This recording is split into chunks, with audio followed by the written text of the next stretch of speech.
それで君はなんでリンドブルムに？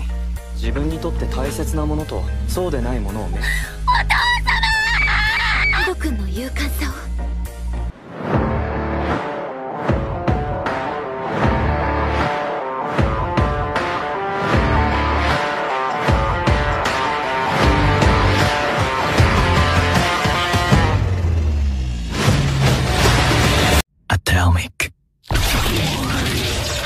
Jangan pernah menjadi jahat karena perbuatan orang lain padamu, apalagi menjadi seorang pembunuh seperti Joker.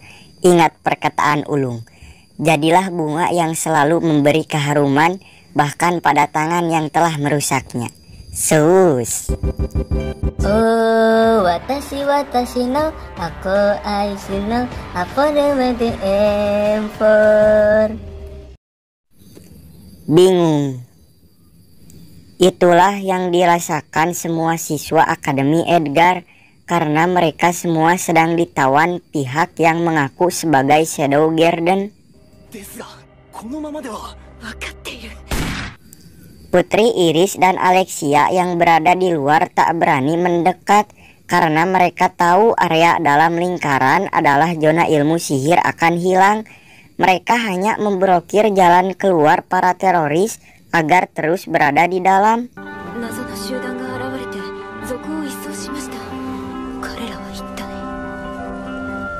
Seri merencanakan penyelamatan. Dia berniat menghentikan kinerja artefak mata serakah. Dengan artefaknya, dia menunjukkan jalan ke bawah tanah bersama Kageno.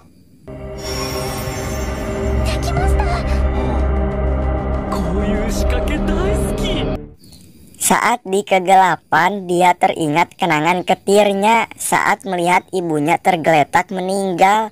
Ibunya harta satu-satunya karena ibu Seri adalah janda anak satu, namun kurang menggoda karena tak terlalu mementingkan penampilan. Karena sibuk dengan penelitiannya, ibunya terbunuh oleh orang yang ingin memanfaatkan artefak yang diteliti ibunya untuk kejahatan.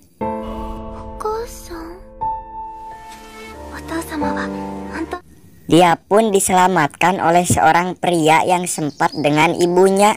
Bukan mantan pacar atau mantan suami, mungkin mereka sempat dekat dengan status yang saling tergantung. Saat hampir dekat dengan TKP, Kageno pamit kepada Seri.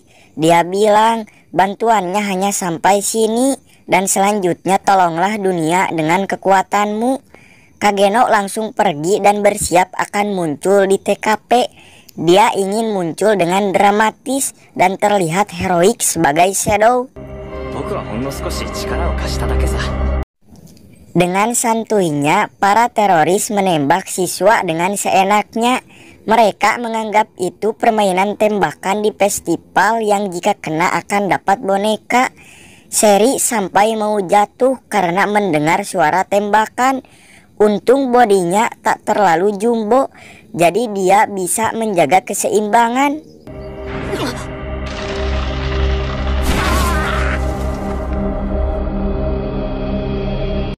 Saat di posisi yang tepat, Seri mengaktifkan artefaknya sampai artefak mata serakah milik samurai mati dan tak mengeluarkan lagi cahaya.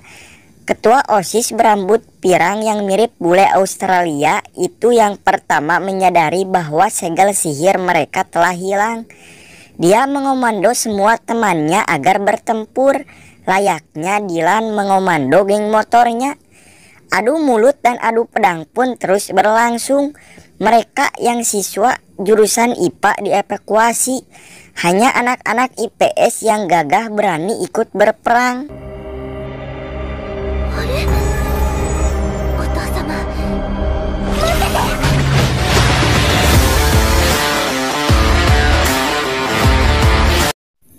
Saat si pirang sedang asik memberi energi pedangnya dengan darah, dia sadar bahwa energinya belum sepenuhnya pulih. Namun dengan gagah berani dia rela mati, karena kemarin Kageno rela mati demi dirinya. Saat pedang hampir menojos hidungnya yang agak pesek namun tak terlalu mancung itu, Shadow datang dari atap langsung memuji kehebatan bermain pedang si Pirang dan membacok dua orang yang ingin menghantam si Pirang. Kageno berkata, "Kami adalah Shadow Garden, pembunuh bayangan di bawah bayangan." Dia menusukkan pedangnya ke depan. Seketika para anak buahnya maju membantai para teroris.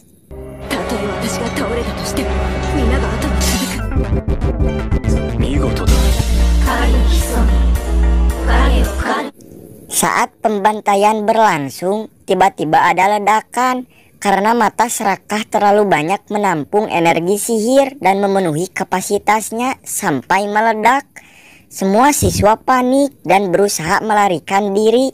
Samurai besi pun melangkah menuju satu pintu dan ingin pergi tanpa jejak, tapi Shadow melihatnya dan menandai jalan dia pergi.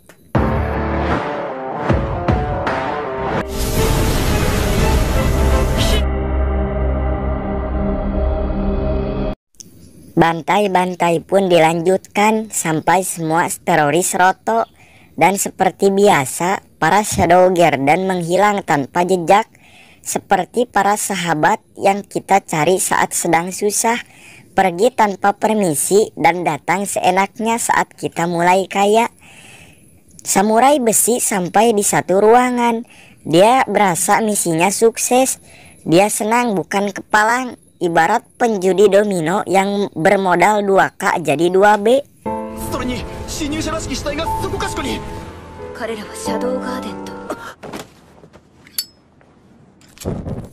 Tanpa disangka, tanpa diduga, Kageno sudah stay di sana. Kageno tahu bahwa orang itu adalah ayah angkat Seri. Tua bangka itu memuji Kageno karena penglihatannya tajam. Kageno agak kepo. Kenapa tua bangka itu melakukan itu, padahal dia tak terlihat tertarik dengan hal itu. Ruslan Barnett副学園長。なぜわかった？いい目をしているね。Tua bangka itu bilang bahwa dulu berada di puncak ahli pedang, namun karena flu burung dia harus pergi dari dunia itu dan melepas semua ketenaran dan popularitasnya. Dia benci dengan flu burung yang menyerang dirinya itu. Akhirnya dia mencari obat untuk bisa menyembuhkannya. Dia menemukan bahwa ramuan buatan sekte Diablo bisa memperbaiki tubuh dan menghilangkan penyakit. Jadi dia bergabung dan mendapatkan ramuan itu. かつて私は剣の道で頂点に立った。苦労して上り詰めた栄光は一瞬で終わったよ。あるアーティファクトに可能性を見出した。Dia juga bercerita bahwa yang membunuh ibunya Seri adalah dia, karena ibunya ingin memberikan artefak yang dia inginkan ke pemerintah. Karena kekuatannya sangat besar, dia membunuhnya dengan menusuk pedang ke perutnya sampai tembus dan menojos keningnya sampai mati. Tua bangka itu pun membunuh ibu Seri dan mengadopsi anaknya agar bisa penelitiannya tidak terputus. Sungguh biadab yang sangat bajingan, saudara-saudara. こともあろうに国に管理してもらおうなどと言い出した以後は、シェリーは何も知らず何も疑わず。 Lalu tujuannya melakukan penyerangan adalah ingin membuat nama Shadow Garden menjadi jelek dan satu dunia akan menjadi musuh Shadow Garden. Kageno bilang kalau terus cerita kapan mereka mau adu jotos. Akhirnya mereka berduel dan dengan sekali ayunan pedang Kageno terjungkal. もちろん本当のことだ。そろそろ始めましょうか。さらばだシドカゲノ君。 Tua bangka merasa sombong dan memalingkan diri. Namun Kageno bilang mau kemana. Saat berbalik Kageno telah berubah menjadi Shadow. Tua bangka terkejut dan langsung merasa takut. Mereka melanjutkan duel dan karena Shadow kuat, tua bangka sampai meminum obat dari sekte Diablo. Namun tetap saja karena Shadow sangat kuat, tua bangkai itu mati. ditusuk di perut sampai ke punggung, dan ditusuk di dahi, seperti yang dilakukan tua bangka ke ibu Seri. 貴様はシャドウ、力が戻る、病が癒る。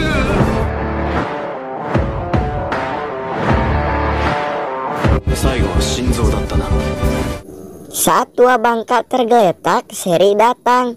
Namun Shadow berkata, Seri tak perlu tahu alasannya, dan Shadow pergi begitu saja.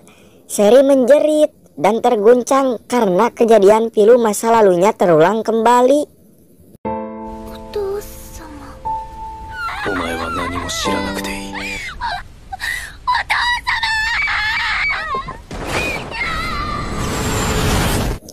Keesokan harinya, Kageno jalan-jalan di bangunan sekolah yang terbakar. Dia bertemu dengan Seri yang bersiap akan pergi.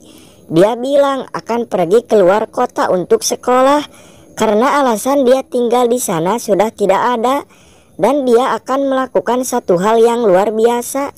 Dia juga tak lupa berterima kasih pada Kageno. 私、留学することに決めたんです。先日はありがとうございました。ここにいる理由もなくなりましたので。 Saat ditanya tujuannya, Seri terdiam dan bilang rahasia. Sekolah pun ditutup karena bangunannya banyak terbakar, dan libur akhir pekan pun dimulai lebih cepat.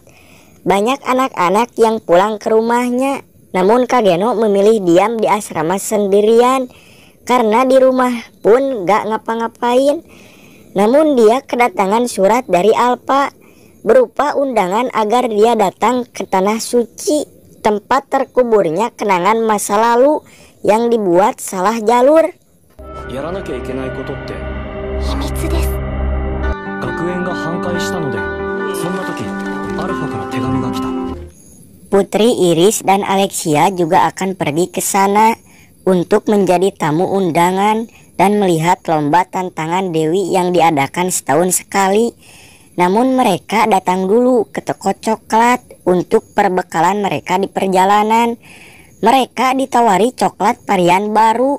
Mereka sangat menyukainya dan meminta stoknya. Namun perusahaan itu juga bukan hanya menjual coklat, tapi mereka juga membuat baju dalam seksi yang sangat tipis dan membuat mulut berdiri mereka terlihat jelas. Apalagi bra yang sangat elastis dan membuat boba mereka menjadi terlihat sangat besar. Alexia sempat berdebat dengan Iris, namun pada akhirnya Alexia tetap membeli baju itu.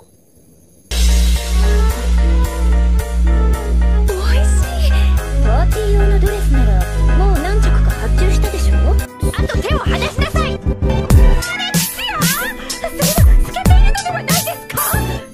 Kageno berangkat ke Tanah Suci menggunakan kereta bersama dengan si Pirang. Karena kejadian kemarin, si Pirang jadi menyukainya dan ingin menikah dengannya. Saat Kageno sampai di kota suci, di sana sedang sangat tren penulis baru yang bisa menulis semua genre, namanya Natsumi. Saat Kageno melihat koleksinya, dia kaget. Ternyata banyak cerita di kehidupannya sebelumnya. Dia heran, apakah ada orang lain yang terreinkarnasi bersamanya? あの時私は運命を感じました。私たち二人は茨の道を進むことになるでしょう。二人の愛を強く結んでいくのです。夏目先生。壮大な発想力とやはり僕以外の転生者が。 Saat ditemui, ternyata Natsumi adalah salah satu anak buahnya. Dia heran, kemarin coklat dan sekarang buku. Semua anak buahnya akan terkenal nantinya. 儲かってるの？全ては主様の英知のおかげ。作戦の詳細はこちらに。 Saat malam hari, dia sedang jalan-jalan dan tiba-tiba ada yang menyerangnya dengan teknik bokong. Teknik yang sangat dikuasai anak-anak FF. Karena Kageno handal, dia lolos. Dan ada satu anak buahnya yang membunuh pembokong itu. Dia menjelaskan rencana besok pada Kageno. jangan sampai rencananya gagal, dan untuk saat ini dia akan bekerja sendiri. さすがは緻密のイプシロンといったところかな。計画を第2に変更します。 Esok harinya Kageno sedang di ruang ganti. Dia bercerita tentang tidak peduli dengan hal yang dia suka atau dia benci. Dia hanya menganggap semua itu hal sepele. Dia melepas semua bajunya, bersiap ingin berendam di air panas. Dan itu salah satu hal sepele yang dia sukai. 僕は好き嫌いが少ない方だ。ただそれでも好き嫌いは出てくる。 Dengan santai dia berjalan ke kolam tanpa memakai kain sehelai pun. Ternyata di kolam itu sudah ada Alexia yang sudah sampai lebih dulu tanpa baju sedikit pun. Alexia nampak grogi saat Kageno sampai karena masih ada rasa sayang bagi Kageno di lubuk hatinya. どうでもいい好きなものの一つ。 Sayangnya Kageno bersikap sangat dingin seperti es balok yang dikubur di bawah salju. Kageno seperti tak menganggap Alexia ada di tempat itu. Wajah Alexia mulai memerah dan mengumpulkan keberaniannya untuk membuka pembicaraan dengan Kageno.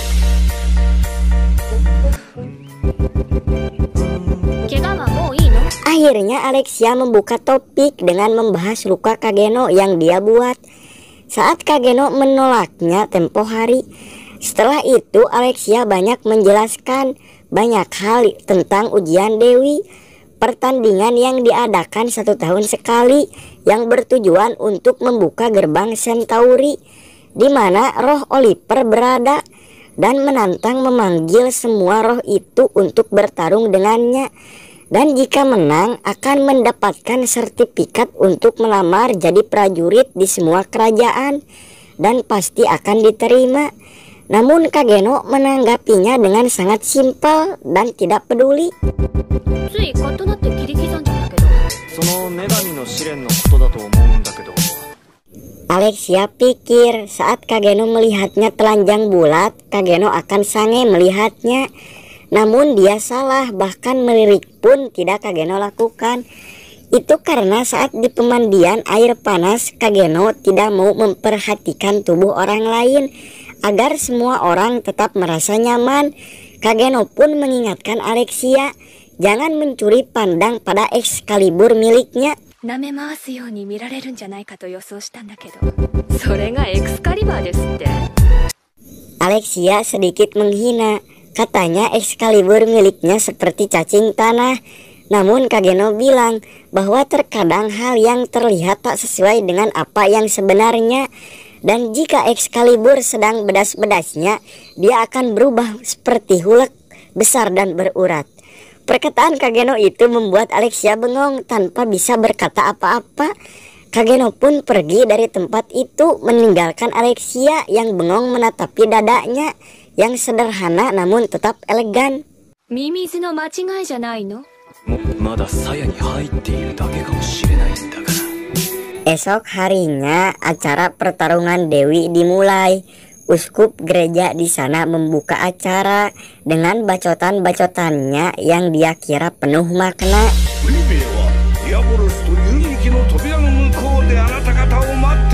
Di tribun penonton terlihat Alexia cemberut di samping si Pirang. Dia tak suka dengan uskup itu karena kepalanya botak dan membuat dia tak nyaman berada di sana. Namun tanpa dia sadari, di sampingnya ada Natsumi, penulis baru yang sangat terkenal. Sikapnya yang sangat sempurna dan penuh wibawa. Namun menurutnya, orang seperti itu pasti sangat busuk di dalamnya. Apalagi saat dia melihat Natsumi pamer nenen yang wow.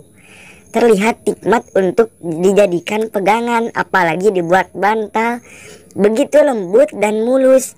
Apalagi ukurannya yang sedikit luar biasa daripada miliknya.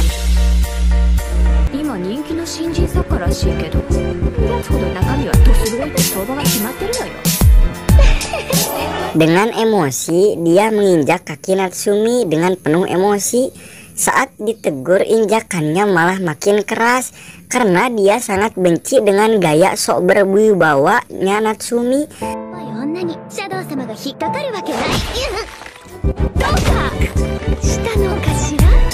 Uskup berhenti berbicara dan akhirnya dia menekan panel. Muncullah cahaya berkilauan. Semua itu dia lakukan agar suasananya berkesan sihir banget. Padahal itu hanya buatan.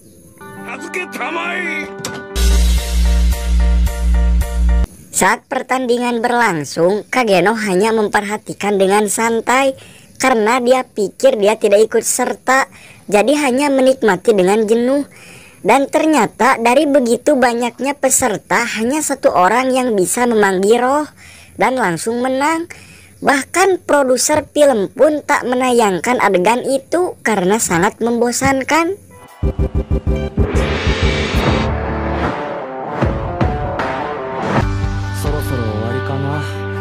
Ketika perlombaan hampir selesai, Kageno bersiap ingin pergi. Namun si uskup itu memanggil nama Kid Kageno dari sekolah sihir. Kageno agak bingung karena dia takut saat dia muncul, roh kuat yang keluar dan pasti akan menyebabkan kejanggalan karena orang lemah tak akan mungkin memanggil roh kuat. Namun saat dia lari dan tak ke depan, Kageno akan mempermalukan sekolahnya karena uskup menyebutkan namanya dan juga nama sekolahnya. Terjebak dalam judul Warkop DKI, maju kena, mundur kena.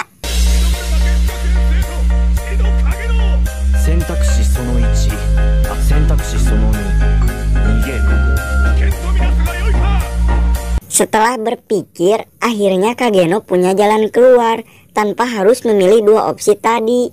Dia akan berubah menjadi Shadow dan akan mengacau di acara itu. Akhirnya nama Kageno peserta terakhir tadi akan terlupakan karena kedatangan Shadow. Dia pun muncul dari langit dengan sangat heroik. Shadow pun menantang roh Santauri dengan gagah berani.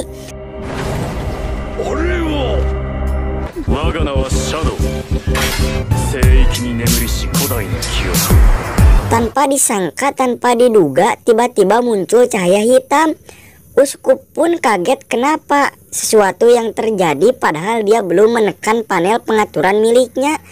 Dari cahaya hitam itulah muncul seorang wanita yang terlihat santai dan agak menyeramkan.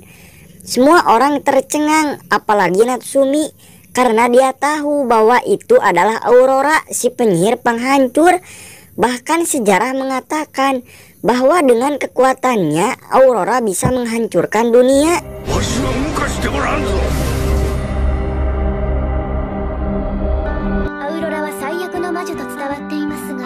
Kageno merasakan kekuatan besar dari wanita itu. Namun hal itu malah membuatnya merasa bahagia karena sudah lama dia tak merasakan pengalaman bertarung dengan serius. Dan kali ini kesempatan itu muncul dari penyihir Aurora. Aurora langsung menyerang. Hanya dengan ayunan tangan dia bisa mengeluarkan lempengan senjata tajam yang tak putus-putus. Aurora terus menyerang Kageno tanpa ampun. Namun Kageno belum menunjukkan tanda-tanda akan menyerang. Dia hanya terus memperhatikan. Si uskup berpikir bahwa Kageno sedang sial karena bertarung dengan Aurora. Dia pikir mendekatinya saja Kageno tidak bisa, apalagi mengalahkannya.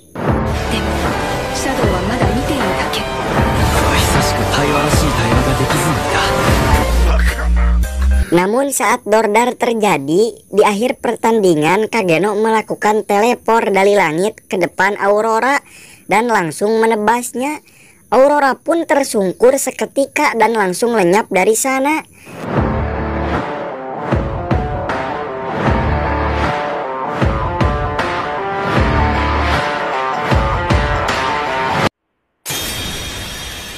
Saat Aurora kalah, tiba-tiba keluar lagi cahaya merah dari gerbang Centauri. Cahaya itu membentuk lambang Centauri. Alpha memperhatikan dengan teliti karena dia tahu bahwa itu gerbang menuju kenangan masa lalu yang terkubur.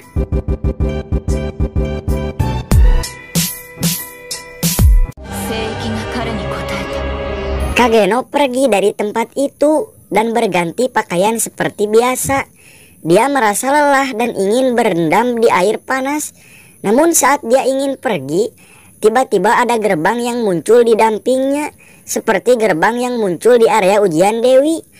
Namun kemanapun Kageno pergi, gerbang itu terus mengikutinya. Akan jadi masalah jika gerbang itu mengikutinya sampai ke penginapan. Akhirnya dia masuk dan ingin menyelesaikan semuanya. Dekai tobira. Oi. Owaraseo. Alpha dan Shadow Garden lain berada di tempat ujian Dewi untuk bersiap masuk ke gerbang Centauri. Dengan sedikit ancaman, mereka bisa masuk ke gerbang itu dengan membawa si uskup botak bersama mereka.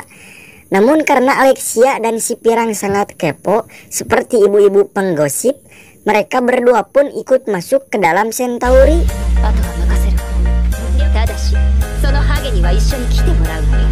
Setelah masuk ke dalam, ternyata mulai terungkap bahwa pahlawan Oliver sebenarnya bukan laki-laki seperti yang ada di kota suci. Pahlawan Oliver adalah perempuan, dan ternyata perempuan itu adalah Alpha. Bersama si botak, Alpha dan Shadow Garden lain terus menelusuri Centauri, dan Alpha pikir mungkin ikutnya Alexia dan si Pirang akan ada gunanya. Mereka jadi tahu kebenaran sejarah yang sebenarnya seperti apa dan tak seperti apa yang mereka tahu karena telah diubah oleh sekte Diablo.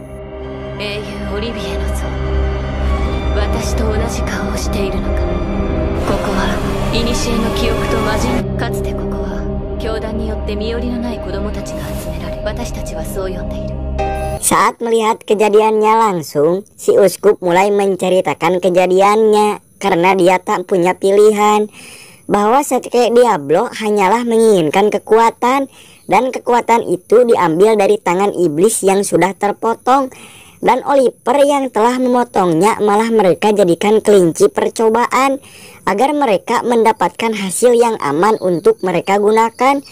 Dan si botak itu ternyata ada di zaman saat pembuatan ramuan itu, karena ramuan itu si botak bisa abadi. Namun kelemahan dari obat itu adalah membuat rambut rontok. Itu alasan kenapa uskup itu jadi botak.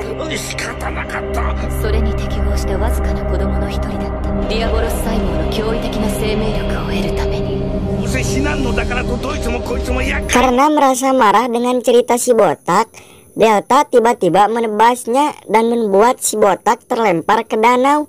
Alpha memarahinya karena mereka belum mendapatkan semua informasi dari si botak, dan Delta pun merasa bersalah, meminta maaf kepada anggota Shadow Garden yang lain. Alexia dan si Pirang malah agak ketakutan karena Delta bisa membunuh seseorang dengan begitu mudah.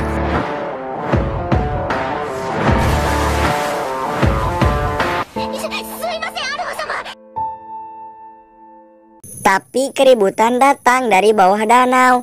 Ternyata si botak masih hidup dan tubuhnya membesar. Si botak berkata, Centauri adalah tempatnya, jadi dia tak akan kalah. Alpha dan yang lainnya lah yang harusnya menyesal karena telah berani masuk ke Centauri. Alpha, Delta, Alexia, dan si Pirang terus meladeni si botak. Sementara anggota Shadow yang lain mencari informasi tentang Centauri dan ingin mengetahui dan merekrut keturunan murni atau pahlawan yang sama seperti Alpha.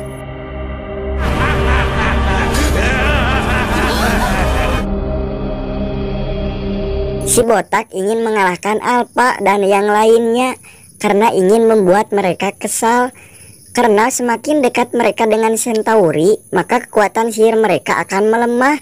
Sebaliknya dengan si botak, semakin dekat si botak dengan pusat Centauri, maka kekuatannya akan meningkat. Namun karena Delta sangat emosi, dia terus menggunakan kekuatannya untuk melawan si botak. Namun saat si botak terbunuh, tubuhnya malah menjadi semakin banyak. Sihir Delta pun terkuras sampai pakaiannya tersisi beberapa helai untuk menutupi puting dan dijadikan segitiga pengaman.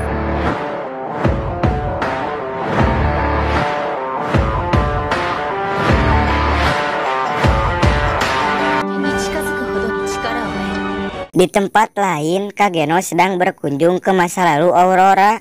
Dia terus melihat Aurora kecil yang hanya bisa menangis. Mereka harus membunuhnya agar mereka bisa menghancurkan Centauri, agar Aurora bisa terbebas. Dengan kata lain, Aurora bisa menghilang. Mereka harus bertarung dengan zombie agar mereka bisa menuju pusat Centauri.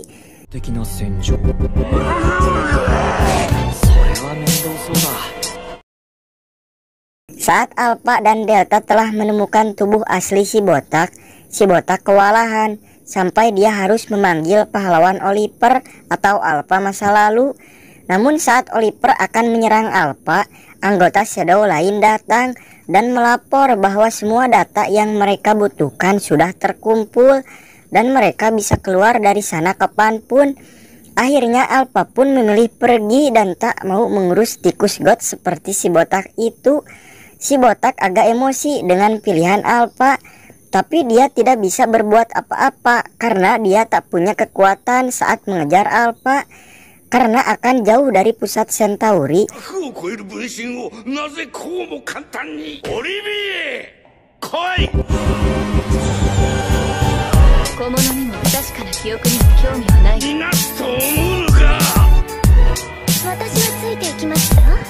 saat Alpha dan yang lainnya sudah lenyap, ada laporan bahwa ada penyusup yang mendekati pusat Centauri. Ternyata itu Kageno dan Aurora. Aurora mulai merasakan putus asa karena gerbang pembuka pusat Centauri hanya bisa dibuka dengan pedang. Dan pedang itu tertancap di depan mereka. Namun hanya keturunan murni yang bisa mencabutnya. Saat ada portal di depan mereka, Kageno bilang pahlawannya akan segera datang karena dia mengira itu Alpha dan para anak buahnya. Namun ternyata yang muncul adalah si botak bersama pahlawan Oliver. Kimi wa kietai? ここは永遠に繰り返される記憶。を抜ける英雄の特権のハゲ。 Si botak sangat percaya diri karena melihat musuhnya sekarang adalah Aurora penyihir penghancur yang tak bisa menggunakan sihirnya dan anak ingusan yang terlihat sangat lemah. Si botak pun menyuruh pahlawan Oliver untuk menyerang Kageno dan terlihat sangat besar perbedaan kekuatan antara mereka.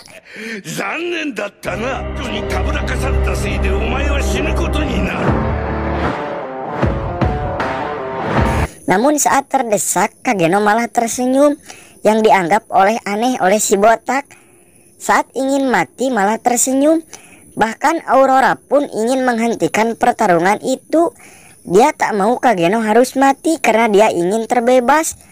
Dia hampir saja mengucapkan sumpah pada si botak untuk membantunya.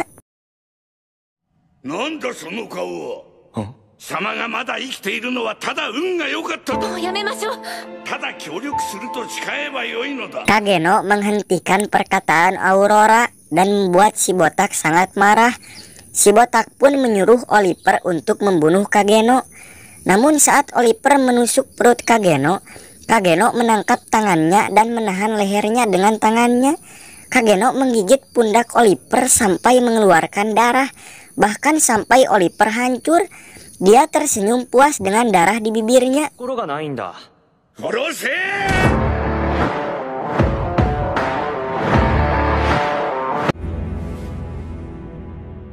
Si botak heran kenapa Kageno masih hidup, padahal perutnya sudah ditusuk oleh Oliver. Kageno menjelaskan bahwa manusia sangat hebat. Selama organ vitalnya terlindungi, dia akan tetap aman. Jadi tak perlu repot-repot harus menghindari serangan musuh. Dia malah bisa menggigit leher dengan leluasa karena musuh lengah.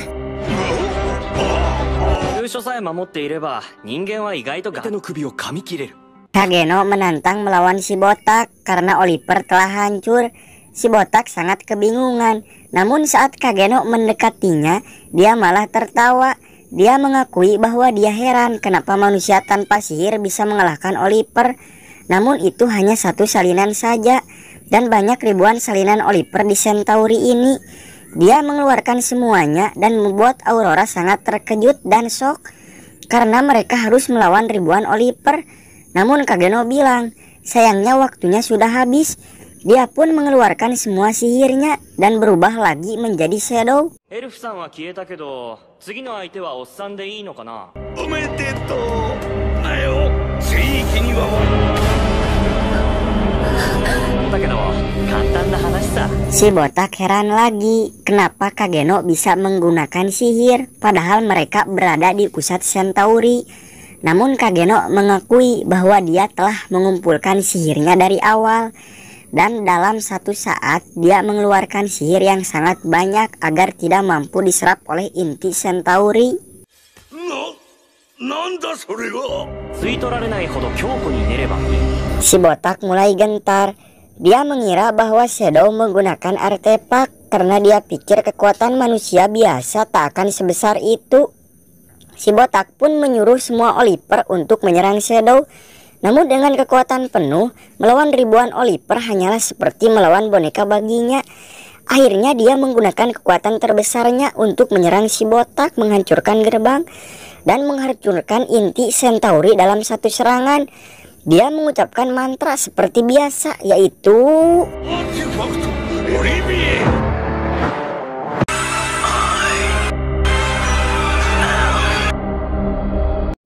Atomic.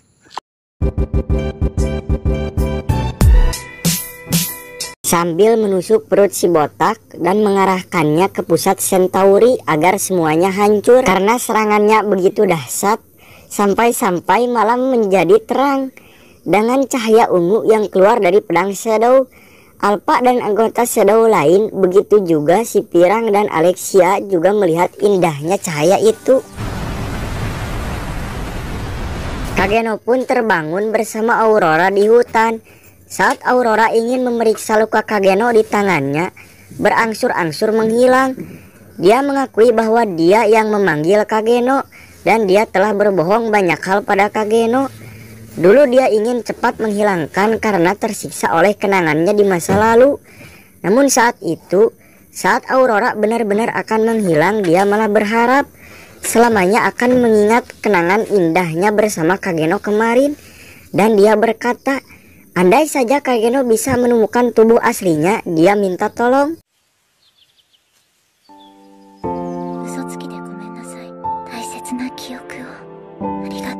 Alexia, si Pirang, dan Natsumi berjalan beriringan melewati hutan. Mereka membicarakan tentang cahaya ungu semalam yang pastinya diciptakan oleh Shadow. Mereka menyadari sesuatu, bahwa mereka tak berguna meskipun berada di tempat kejadian. Tapi mereka tidak bisa melakukan apa-apa. Dan dengan kesadaran itu, Alexia mengajak si Pirang dan Natsumi untuk membuat aliansi. Dia ingin membuat perkumpulan dengan mereka agar bisa mencari informasi tentang Shadow Garden ataupun Sekte Diablo. Agar mereka tahu apa yang Shadow Garden dan Sekte Diablo itu inginkan. Agar mereka tahu pihak mana yang baik. Akhirnya kumpulan mereka pun terbentuk. おそらくシャドウこのまま何も知らずにいたら3人で協力して情報を集めるの。勇者と賢者、そして Alpha dan Delta sedang berada di atas perahu dan mereka membicarakan Centauri dan pedang pusaka telah hancur. Dan mereka juga membahas Natsumi yang telah membimbing para putri agar tidak aneh-aneh. Dan hipotesis mereka ternyata benar, bahwa Aurora sebenarnya adalah iblis Diablo yang belum ditemukan keberadaan tubuhnya yang sebenarnya. Dan target mereka selanjutnya adalah ibu kota Midgar, tempat kelahiran Alexia. 魔力の核のサンプルは蒸発しました。彼は全てを分かっている。 Saat di tempat berkumpul, Alpha melihat semua anggota Shadow Garden dan mengingat kenangan mereka saat mereka masih belum tahu apa-apa. Dan dengan rendah hatinya, Kageno mengajarkan mereka dengan sangat sabar, bukan hanya cara bertarung, namun juga hal lain seperti memasak, menulis, membuat cerita, dan mengenalkan makanan dan ilmu yang dia tahu dari dunianya sebelum dia bereinkarnasi. 支流のめぼしい物件を全て買い占めなさい。真術くらいは必要だしね。 Saat di pemandian air panas, Alexia dan kakaknya membincangkan tentang Centauri yang rusak dan mereka ingin menyelidiki itu, meminta izin pada ayah mereka, Raja Midgar. Namun tanggapannya hanya biasa saja. malah menyuruh mereka jangan bergerak. Mereka pikir ayah mereka mengatakan itu karena tak percaya bahwa anak-anaknya memiliki kekuatan. Iris pun berencana untuk ikut acara festival Dewa Bela Diri agar dia bisa menunjukkan kekuatannya dan bisa merekrut anggota baru yang hebat bermain pedang untuk bergabung bersamanya.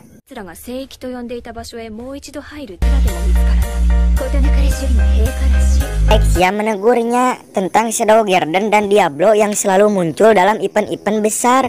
Namun Iris dengan enteng menganggap kekuatan mereka hanyalah dari artefak, karena manusia tak akan punya kekuatan sebesar itu. Jadi dia sangat yakin pedangnya bisa mengalahkan mereka. Pirang sedang berlatih di bawah gerimis.